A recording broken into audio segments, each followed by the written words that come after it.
Hi, this is Dr. Anna Baranowski, and we are talking again with Dr. Jackie Linder. She is a remarkable woman who is fully engaged in helping trauma survivors. Now, Jackie, you have a expertise in human trafficking, and I think with the Chrysalis organization, you are actually the leading force in Canada and probably in North America in understanding the issues related to human trafficking and making a difference with the hotline that you're engaged in funding through the Chrysalis organization.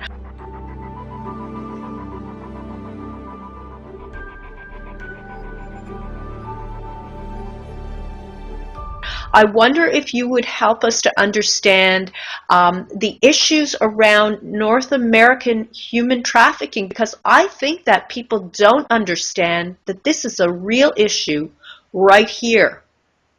It absolutely is a real issue. And in fact, I founded the Chrysalis line 5.5 years ago.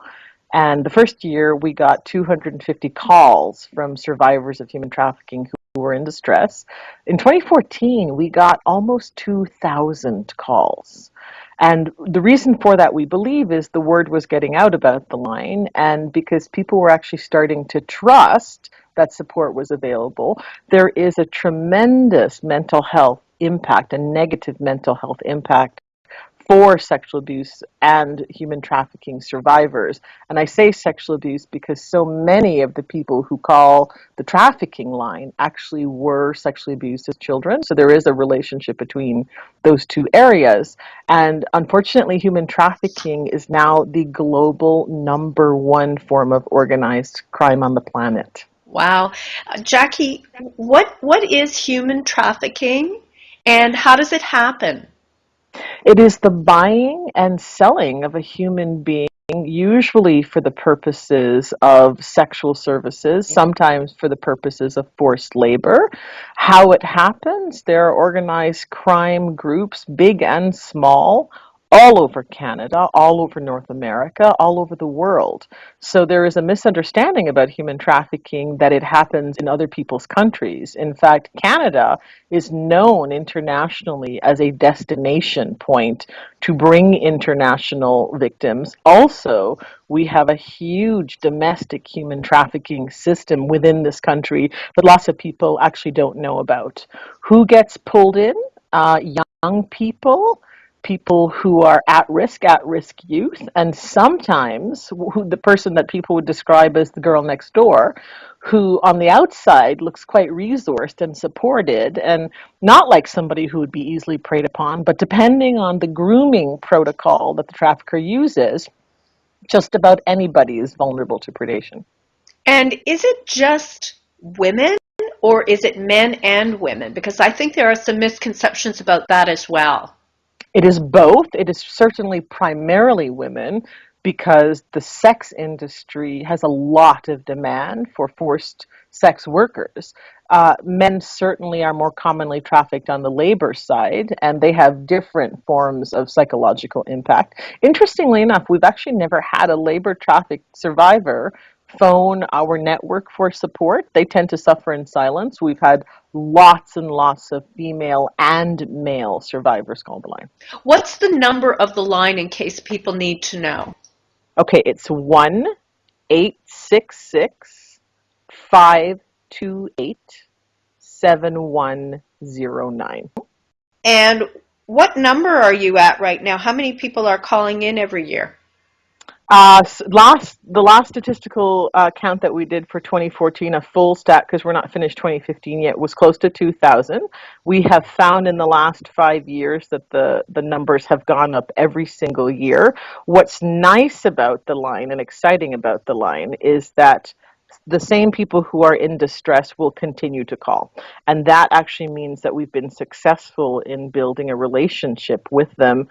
The line was specifically designed to help bring survivors out of isolation, which is one of the control mechanisms that a trafficker uses to keep the victim in the business. Okay, now let's talk about the final thing, stigma. I think there is a huge stigma associated with this whole issue, and I think it is a terrible thing for the victims because they carry the burden of that. What do they need to do or know? Well, in terms of stigma, the first thing they need to know that there is a safe place to call. I know because I have been told this by people who have called the line that they do not call mainstream lines for fear of judgment of the volunteer counselors. And I, as a professional psychologist, have concerns about other professional psychologists who don't know this population very well. Their presentation is incredibly complex, and they don't always tell you everything you need to know in order to support them.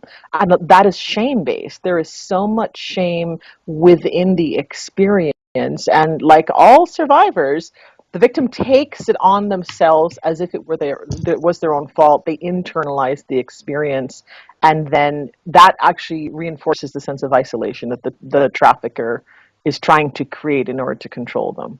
Fantastic. Thank you so very much for enlightening us about this really, really important topic. And just let me recap for a moment. One, and I'm going to start with the shame-based piece. There is a place to go. Yes, The there is. Chrysalis Network and your helpline is the foremost probably in all of North America.